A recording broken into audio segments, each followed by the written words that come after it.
from Madrid, guys. I'm Fernando with Gogo España, and for today's video I'm going to talk about living in different cities of Spain. Let's begin with Madrid. Madrid is the capital and the largest city in Spain. The beauty of Madrid is that although very modern, it keeps the looks and feels of many of its historic streets. Besides their friendly daily life and great nightlife, Madrid is also famous for its food and beautiful buildings. It has a very well preserved old town and an amazing public transportation system. If you come to Madrid, you should definitely visit the Prado National Museum because it's one of the world's greatest art galleries.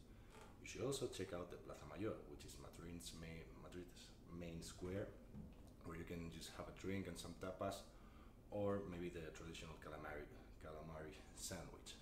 If you enjoy walking, you can go to the Retiro Park, which is in the middle of the city, and you can just go walk or relax, or even get on one of the lake's boats. So if you like big cities with a fun nightlife, maybe Madrid could be a good option for you. Another one would be Barcelona, which is the largest city in the Mediterranean Sea. It's full of Gaudi buildings such as La Sagrada Familia or Casa Mila, we usually call La Pedrera.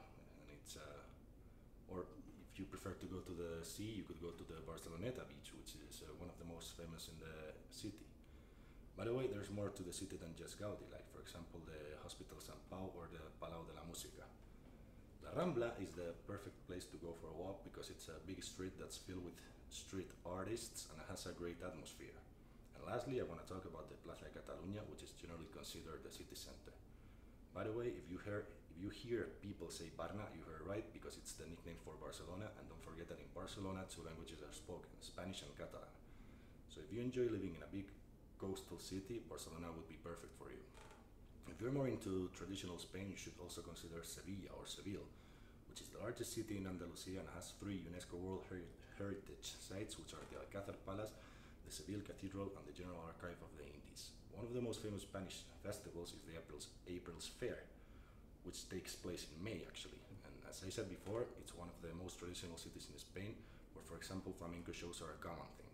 When you get to Seville, you need to visit the Catedral de Sevilla, the largest Gothic cathedral in the world, the Alcázar, which is one of the most emblematic structures in Seville, or the Plaza de España, a very famous square because some movies like Star Wars were filmed there.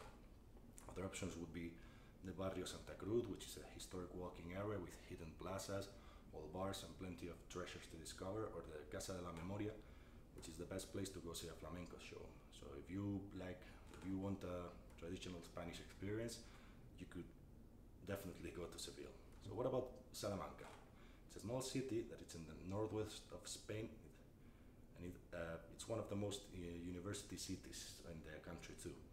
Some places you could go to are the Plaza Mayor, which is the main square, the new cathedral, or the Casa Lis, which is famous because it has a stunning collection of sculptures and paintings. You could also go to the House of Shells, which is the city's library, and it has that name because its wall is covered with shells, and the legend says that there's an ounce of gold hidden in one of them.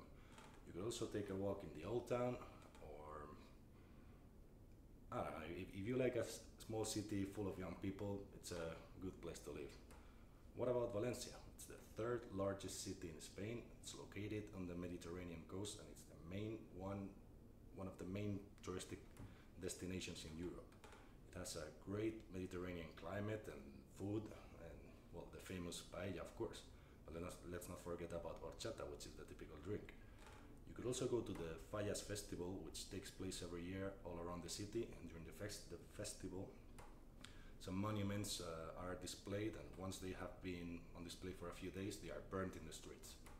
When you get to Valencia, you need to go see the Gothic Cathedral, the City of Arts and Sciences, which has the largest aquarium in Europe, or the Museo de Bellas Artes de Valencia, where many works of the Valencian painter Joaquín Sorolla and El Greco can be found. You could also go to the Old Town because it's a charming spot to simply walk around, or to the Malvarrosa beach, which is close to the city center, and it's a perfect place to eat a paella next to the sea.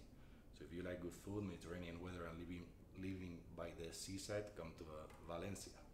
And lastly, I want to talk about Malaga, which is a city in the south of Spain and stretches over miles of beautiful beaches. It's also the birthplace of Pablo Picasso, so Malaga and arts are closely related. In fact, there are 28 museums there.